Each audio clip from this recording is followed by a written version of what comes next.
c'est John Ruston Saul, président du PEN International. Je mets son... S'il vous plaît.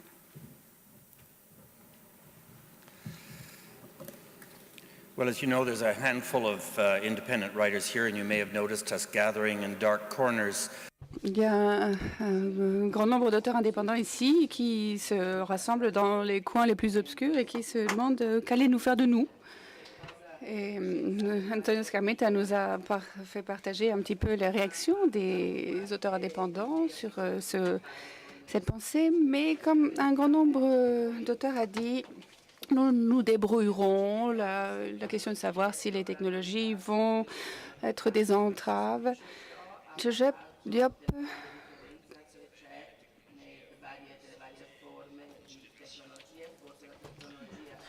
What does that mean?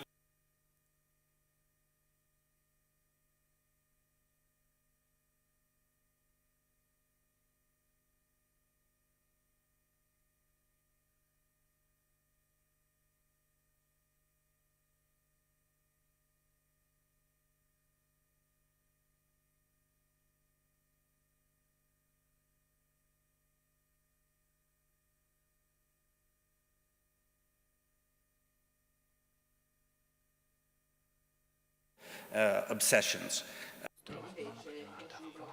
La plupart de la technologie s'en va à une rapidité époustouflante. Les technocrates, bien entendu, veulent des chiffres, ils veulent des choix rapides. Et la réalité est qu'il y a beaucoup de financements se sont envolés en fumée à droite et à gauche. Et donc, ceci est aux dépens du livre. Donc, est-ce que l'e-book ne sera plus pertinent dans 5 ans? Je veux dire, à la vitesse à laquelle les technologies apparaissent, elles disparaissent. Même plus rapidement encore, à la vitesse à laquelle elles sont inventées. Donc, qu'allons-nous faire? Où en serons-nous? Comment 7 ans d'acceptabilité? Mais est-ce que cela nous garantit quelque chose? Je n'en ai pas la moindre idée, parce qu'il est vrai que les corporations, bien souvent, ne vivent même pas pendant 7 ans. Si elles survivent pendant 1 an ou 2, déjà, c'est beaucoup dans le high-tech. Donc, les systèmes technologiques par rapport aux livres indépendants. Vous savez, les technologies viennent, s'en vont, personne ne savent. Elles ne savent même pas qui est Michel-Ange, par exemple. Attention, c'est une blague anglaise. Je ne sais pas si elle peut être traduite. Et nous avons, Armistead a parlé du problème des questions qu'ouvrent les nouveaux systèmes et les conséquences sur la production d'idées. Mais il est vrai que les nouvelles technologies peuvent renverser des idées, comme cela a été le cas en Égypte, en Tunisie. Mais il est vrai que nous avons assisté à un certain populisme au cours des 20 dernières années, grâce en partie à ces technologies.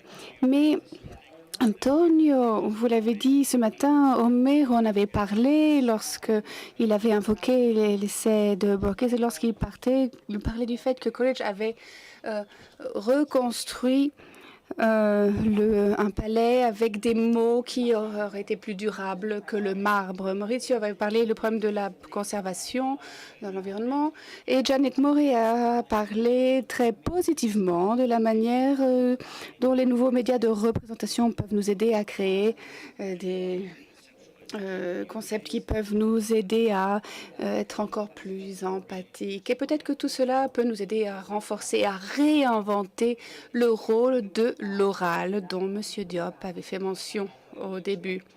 Antonio, vous en avez reparlé ensuite ce matin. Est-ce que la technologie est une force de l'imagination? La réponse est non. La technologie n'a pas d'imagination. Est-ce qu'il s'agit d'une force d'éthique et de moralité? Pas du tout. Il s'agit de questions existentielles, pas de questions technologiques. C'est pour cela que c'est à l'auteur et au lecteur de décider de la manière dont ils vont utiliser leur imagination, leur éthique, leur moralité, leur créativité.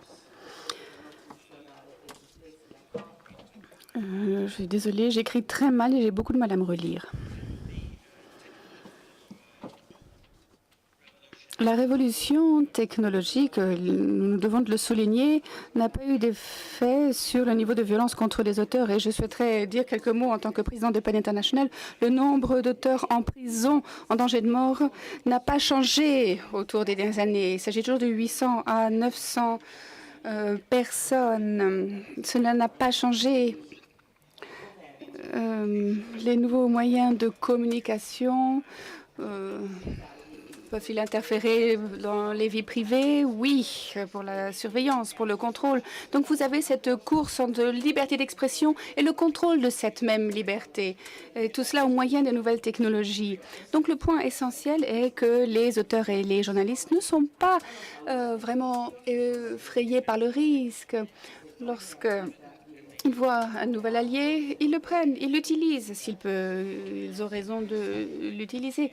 Une nouvelle technologie, c'est pareil pour nous. Nous, si elle est bonne, nous l'utiliserons et nous l'abandonnerons quand nous n'aurons plus besoin. Donc, je vais aller passer rapidement en dernier commentaire. Je suis allée dans une librairie récemment. Il y avait une grande machine de cette taille, plus ou moins. Je voulais acheter L'Argent de Zola, qui est le plus grand livre qui n'a jamais été écrit sur le capitalisme et sur l'échec. Il a dit que je n'ai pas... La libraire m'a dit je ne l'ai pas. Mais non, mais ce n'est pas un problème. Ils ont regardé sur leur écran, voilà, parfait, sur le livre. Ils ont appuyé sur un bouton et 2 minutes plus tard, cette espèce de grosse machine m'a imprimé le livre L'Argent de Zola. 18 $, 5 minutes, un café, des petits gâteaux, la société, le plaisir, pas d'isolement, tout seul dans mon appartement, sur un écran. Et je l'ai offert à mon ami qui l'a lu dans l'avion.